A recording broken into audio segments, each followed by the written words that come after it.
Hello everyone, welcome back to my channel. तो मैं आप लोगों के लिए गो प्रिंसेस गो का पार्ट 6 लेके आ चुकी हूँ। अगर आपने इस ड्रामे के पिछले पार्ट्स नहीं देखे हैं तो उसका लिंक आपको नीचे डिस्क्रिप्शन बॉक्स या फिर मेरे चैनल के प्लेलिस्ट सेक्शन में भी मिल जाएगा। वीडियो अच्छी लगी तो वीडियो को लाइक और चैनल को सब्सक्राइब करना मत भूलना। तो बिना समय गवाए वीडियो स्टार्ट करते हैं। पार्ट 6 की शुरुआत में क्वी शेंग का सारा सामान पेंग पेंग के घर में शिफ्ट हो रहा होता है, क्योंकि पेंग पेंग प्रेग्नेंट और प्रेगनेंसी के दौरान हस्बैंड वाइफ को साथ होना चाहिए। लेकिन पेंग पेंग तो इस चीज में बिल्कुल भी इंटरेस्ट नहीं रखती और वो डिसाइड कर रही होती है कि किस तरह से वो क्वी शेंग को यहाँ से भगाए।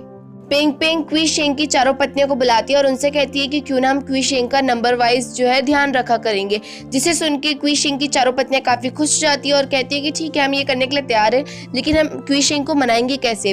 जिसपे पेंग पेंग कहती है कि अभी जो है युद्ध का टाइम चल रहा है, तो धनराशि की थोड़ी कमी होती है औजार वजार खरीदने के लिए, तो क्यों ना हम उनकी थोड़ी धनराशि में मदद करें क्वी शेंग की, जिससे वो खुश हो जाएंगे और हमारी बात को एक्सेप्ट भी कर लेंगे। तो पेंग पेंग का यही प्लान होता है कि वो थोड़ा गिफ्ट देगी क्वी शेंग को और फिर क्वी शेंग को अपनी गिफ्ट देने वाले ओनर का भी बात माननी पड़ती है, भले ही वो कैसी भी रिक्वेस्ट करे, राजा को उसकी बात माननी पड़ती है। पेंग पेंग चली जाती है क्वी शेंग के पास सारे पैसे लेके, और लेकिन जब क्वी शेंग को ये बात पता चलती है कि इन पैसों के बदले क्वी शेंग को बारी बारी से पत्नियों के साथ रहना पड़ेगा, टाइम स्पेंड करना पड़ेगा, जिस वजह से क्वी शेंग इन पैसों को वापस ले जाने की बात करता है। लेकिन पेंग पेंग काफी रिक्वेस्ट करती है क्वी शेंग से, और एक तो पेंग पेंग अभी प्रेग्नेंट थी, जिस वजह से क्वी शेंग पेंग पेंग की बात मान लेता है। सभी पत्नियां बारी बारी से नंबर लगाने लग गई थी, लेकिन सभी लोगों को अब बीच में प्रॉब्लम आने लग गई। तो क्वी शेंग जो है अपना सो जाता था और बाकी पत्नियों को जो है उठा के रखता था।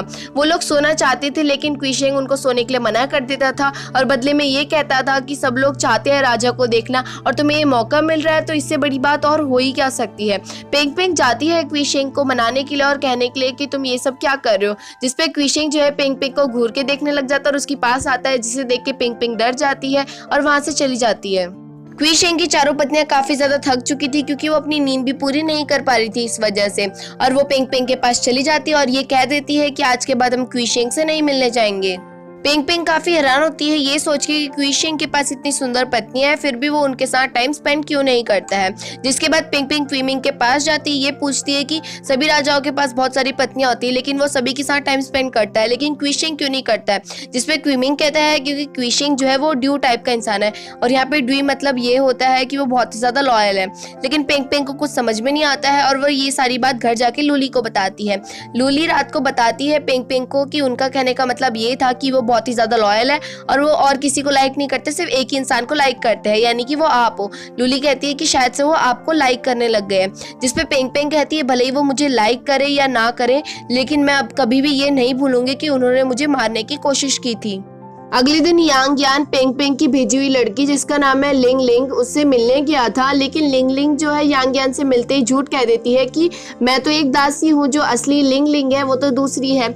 जिसे देख के यांग यान काफी ज्यादा चक्कर खा जाता है, क्योंकि वो बहुत ही ज्यादा अजीब दिख रही होती है। लेकिन तभी वहाँ पे पेंग पेंग आ जाती है और लिंग लिंग का सारा प्लान चौपट कर देती है।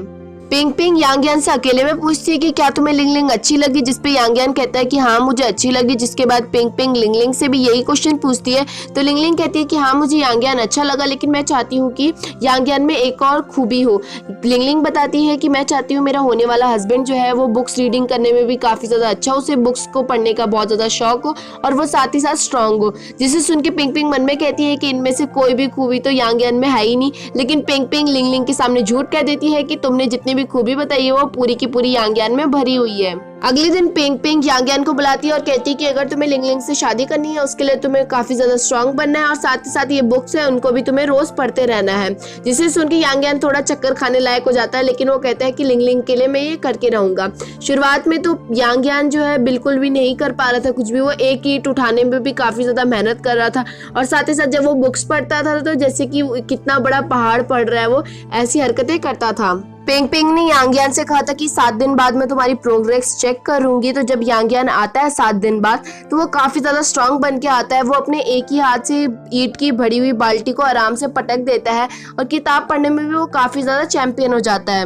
अगले दिन पिंग पिंग यांग यान को अपने घर लेके जाती है, जहाँ पे पिंग पिंग की मॉम यांग यान को एक्सेप्ट कर लेती है। लेकिन उससे पहले यांग यान को एक टेस्ट देना पड़ेगा। तो टेस्ट में ये होता है कि जो पिंग पिंग के भाई है वो लोग ड्रिंक करेंगे और साथ ही साथ यांग यान ड्रिंक करेगा। तो ये चेक करा जाएगा कि जो सबसे ज्यादा देर तक ड्रिंक करता रहेगा वो ही जीतेगा। लेकिन यांग यान लिंग लिंग को जीतने के लिए किसी भी हद तक चले जाता है और उसने कभी भी ड्रिंक नहीं करी होती है, लेकिन इस बार वो काफी ज्यादा ड्रिंक कर लेता है। जिसके बाद पिंग पिंग की मॉम कहती है कि जैसे कि हम क्विशेंग को ट्रीट करते थे वैसे ही आज के बाद हम यांग यान को भी ट्रीट करेंगे। इसका मतलब वो एक्सेप्ट कर लेते हैं यांग यान को। यांग यान ये न्यूज सुन के काफी ज्यादा खुश हो जाता है, लेकिन यहाँ पे यांग यान को पिंग पिंग की मॉम को और भी ज्यादा खुश करना चाहिए था। लेकिन यांग यान ज्यादा ड्रिंक करने की वजह से पिंग पिंग की मॉम के ऊपर ही उल्टी कर देता है। अगले दिन क्विशेंग पिंग पिंग के लिए बहुत सारी बुक्स लेके आता है पढ़ने के लिए, क्योंकि क्विशेंग को लगता है कि अगर लड़का पैदा हुआ तो पिंग पिंग को अभी से बुक्स पढ़नी चाहिए ताकि आगे चल के उनका बच्चा भी वैसे ही पैदा हो, यानी कि पढ़ने वाला हो। लेकिन यहाँ पे पिंग पिंग कहती है कि आपको तो पता ही है मेरे को बुक्स तो पढ़नी आती ही नहीं है। जिसपे क्विशेंग कहता है कि मुझे लगता है कि शायद से लड़की पैदा होगी, इसलिए तुम एम्ब्रॉयडरी करना शुरू कर दो और मैं अगले हफ्ते आऊंगा तुमसे मिलने के लिए अपना पाउच लेके जाने के लिए। अगले दिन क्विशेंग से मिलने के लिए पिंग पिंग जाती है, जहाँ पे क्विशेंग पिंग पिंग से पूछता है कि तुम्हें सबसे ज्यादा सुंदर फूल कौन सा लग रहा है। जिस पे पिंग पिंग जोन सा फूल सिलेक्ट करती है उसे क्विशेंग काट देता है और कहता है कि इस सुंदर फूल की वजह से बाकी फूल जो है बहुत ही ज्यादा अजीब दिख रहे थे, इसी वजह से मैंने इसको काट दिया। ये देखते ही पिंग पिंग मन में सोचने लग जाती है कि पक्का क्विशेंग एक दिन मुझे भी इसी तरह हटाने वाला है। क्विशेंग पिंग पिंग से कहते हैं कि तुम हमेशा घूमती रहती हो, तुम्हें बल्कि रेस्ट करना चाहिए प्रेगनेंसी के दौरान, अगर तुम मेरी बात नहीं मानोगे तो तुम्हें मैं बंद कर दूंगा।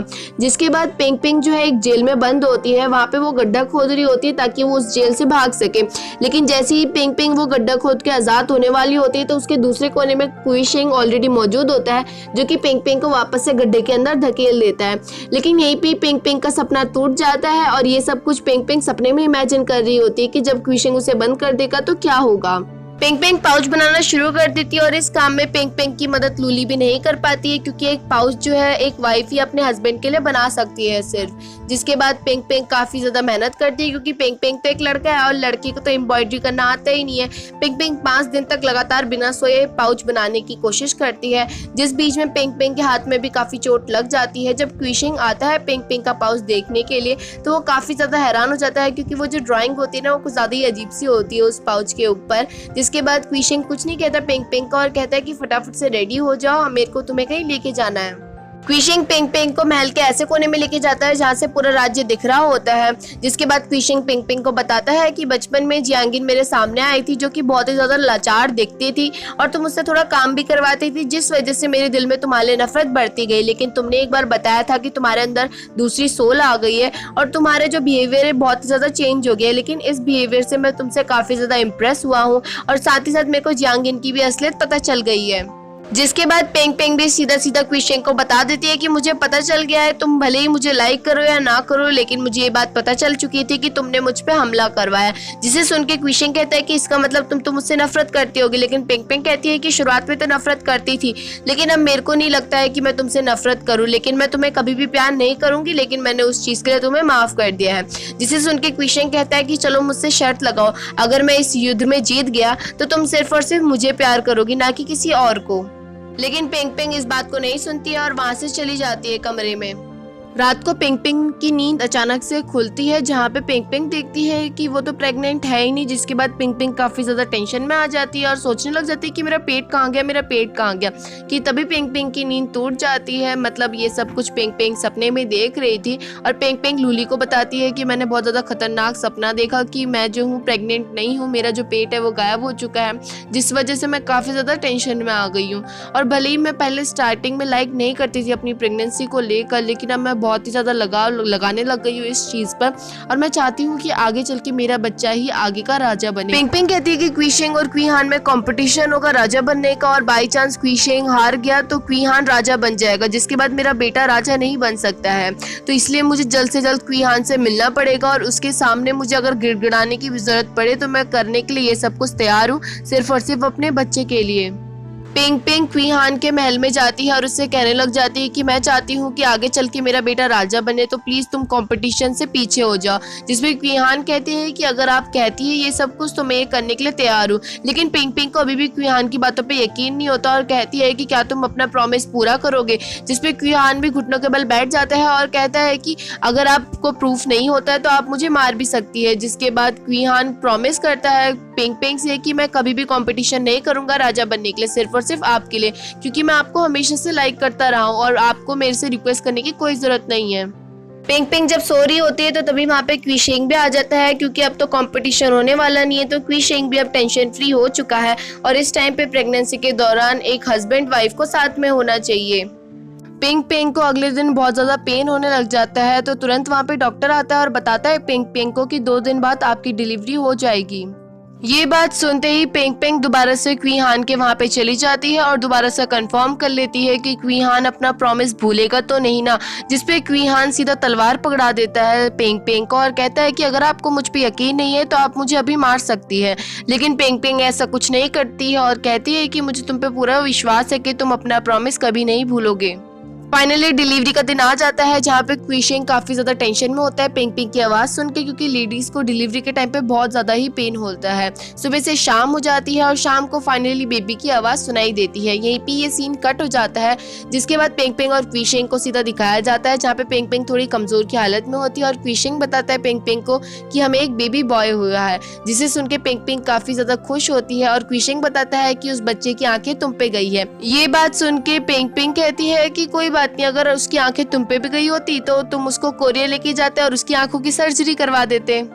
अब सीन सीधा 100 दिन बाद का दिखाया जाता है, जहाँ पे पिंग पिंग का बेबी भी 100 दिन का हो चुका है आज। और यहाँ पे पिंग पिंग बैठ के क्वी हान के लिए पाउच बना रही होती है। लेकिन यहाँ पे लूली को काफी ज्यादा डर होता है कि अगर बाई चांस ये सब कुछ क्वी शेंग ने देख लिया तो वो काफी गुस्सा करेंगे।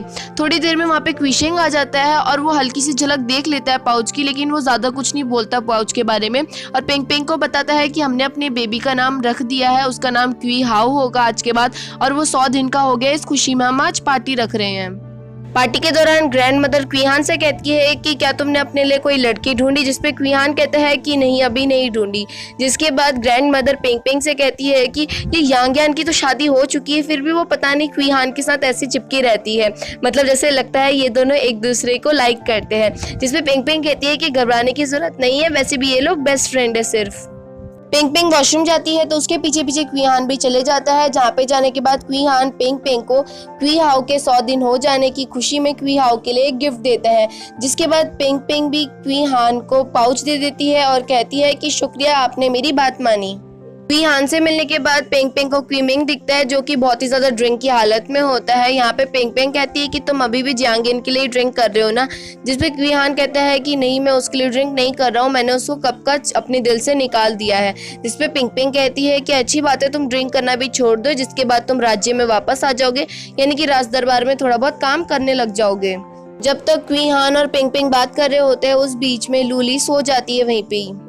दूसरी तरफ क्वी हान उस पाउच को अपने कमर में लटका लेता है और पार्टी में चले जाता है। लेकिन क्वी शेंग उस पाउच को देख लेता है और उसकी एम्ब्रॉयडरी देख के समझ जाता है कि ये जरूर पिंग पिंग ने बनाया होगा। क्वी शेंग काफी गुस्से में क्वी हान को देख रहा होता है कि तभी वहाँ पे पिंग पिंग आके सोचने लग जाती है कि क्वी शेंग को इतना गुस्सा क्यों आया। वो लूली से पूछने की कोशिश करती है, लेकिन यहाँ पे पिंग पिंग नोटिस करती है लूली तो उसके साथ आई ही नहीं। थोड़ी देर में वहाँ पे लूली पहुंच जाती है रोते हुए और बताती है कि गलती से मैंने क्वी मिंग को काफी ज्यादा मार दिया, मतलब वो मेरे को लग रहा था ड्रिंक की हालत में। जैसे ही मैं उठी तो मैंने सोचा कहीं वो मेरे साथ कुछ बदतमीजी ना करे, इसी वजह से मैंने उसके बहुत ज्यादा चोट मार दी है चेहरे पे। जिसे सुन के पिंग पिंग कहती है कि तुमने क्या कर दिया ये सब कुछ, भले ही तुम उसको मार सकती हो लेकिन वो है तो राजा ही ना। पार्टी खत्म होने के बाद क्वी शेंग पिंग पिंग से मिलने आता है, पूछता है कि तुमने अपनी लाइफ में कितनी बार पाउच बनाए हैं। जिसपे पिंग पिंग कहती है कि 2 बार बना रखे हैं। जिसपे क्वी शेंग कहता है कि तुमने किस किस को दिए हैं। तो यहाँ पे पिंग पिंग झूठ कह देती है, एक तो तुम्हें दिया है और एक दूसरा पाउच दिया है मैंने क्वी हाउ को।